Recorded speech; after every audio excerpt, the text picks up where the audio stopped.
way back in April 2000 while shooting a documentary for Warner Brothers entitled Bruce Lee, A Warrior's Journey. I traveled to South Korea with my assistant producer, filmmaker Bill Katz, to shoot the original storyline sequence that Bruce Lee wrote for his film, The Game of Death. He had left behind only a handful of pages of script notes, so it was by no means a complete or final script. But the notes he left behind did provide an outline of what his original idea for the film was. Why Korea when Bruce was making his movies in Hong Kong at the time? Simply because he chose a small Buddhist village high in the hills of South Korea as being the setting for the film. No doubt he would have only shot the exteriors here and then returned to Hong Kong for the interior shots, just as he did when filming The Way of the Dragon, where he shot his exteriors in Rome and his interiors in Hong Kong. Indeed, he had already filmed several fight scenes for the film within a soundstage on the back lot of Golden Harvest Studios in Hong Kong. However, since we would be filming the exteriors in Korea, we decided to hire a local cast and crew to film the storyline sequence there as well. I thought some of you might enjoy some of the photos that were taken behind the scenes during the time we were filming. Upon arriving in Korea on Friday, April 14th, we met with Warner Brothers representatives in that country. Specifically, we met with producer Lee Tak-yong, who was very helpful in securing permits, helping with location scouting, and hiring the cast and crew. The hardest role to cast would, of course, be that of Bruce Lee's character in the film. There were a lot of reasons for this. Nobody looks exactly like Bruce Lee. Nobody is built like he was. And he was the most dynamic martial artist of the 20th century, and one of the most charismatic actors to ever appear before a camera. Oh yeah, and we had one day to run through the auditions. Of all the actors we saw, the one who came closest for our purposes was Kim Ha-kyu, who up until this point wasn't known for his acting, but rather for being a pop star in the Korean boy band Noise. Fortunately, the rest of the cast fell into place quite quickly after he was selected. Our director of photography was Lee Hoo-gon, who was exceptional. He was constantly asking me how I wanted to shoot certain scenes, whether we should use a Steadicam or a king crane, and he also risked his life along with me and assistant producer Bill Katz by flying in a helicopter for some aerial shots around the Beopjusa temple area. More on that later. Our first scenes were shot on Saturday, April 15th at Gimpo International Airport in Seoul, featuring the scene where Hai Tien's sister and younger brother are kidnapped and Hai Tien being driven away from the airport by the big boss's henchmen. No behind-scenes photos from that day, sorry. However, on Sunday, April 16th, we were shooting in an upscale house in the suburbs of Seoul, and we do have some photos from the scenes we shot there. We shot some footage of the sedan driving to deliver Hai Tien to the boss's house, along with the driver and the two thugs in the boss's employ. Speaking of the boss, he was played by veteran South Korean actor Park Tong-il. I loved working with this guy. He was amazing as the boss in the film. I wished afterwards that his role was larger, but he was so good in his scenes and also conveyed the detached and ruthless cool that his scenes required. This shot appeared at the end of the film, where the boss steps outside to have a smoke and hears the sounds of the police sirens coming to arrest him. Fortunately, we shot the segment with a medium close-up as my leather jacket is clearly visible on the edge of the steps. This was the home of the big boss in the film, and it was here that we filmed the scene where the boss tells Hai Tien that he must fight his way to the top of the temple, along with several of the boss's henchmen. Two of the actors, Kim Byung-ju, who played the James Tien character from The Game of Death, and Lee Hwa-rong, who played the locksmith, really brought more to the roles than Bruce's notes indicated. Lee brought humor to the locksmith character, while Kim brought out a sinister side of Tien's character.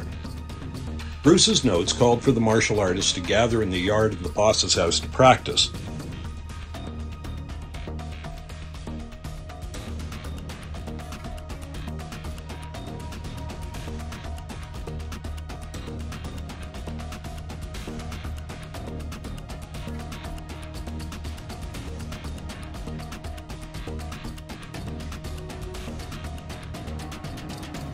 As at least one Gweilo was needed to be in the team of martial artists, I dragooned poor Bill Katz into playing that role.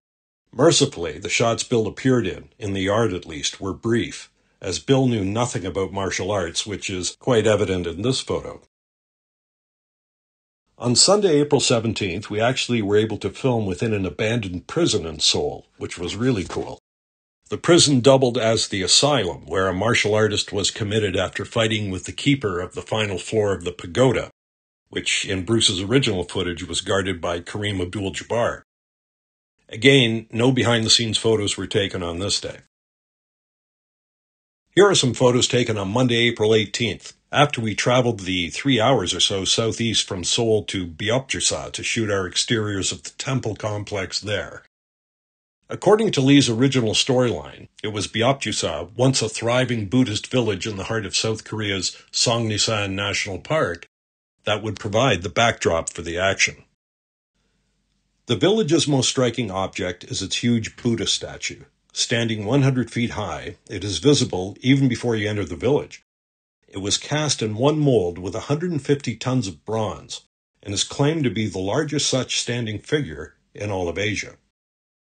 Most prominently featured was its 5-story wooden pagoda that Lee had chosen as the setting for the climactic battles of the film. We shot a full day at the pagoda and surrounding village, but of course most of the footage ended up on the cutting room floor.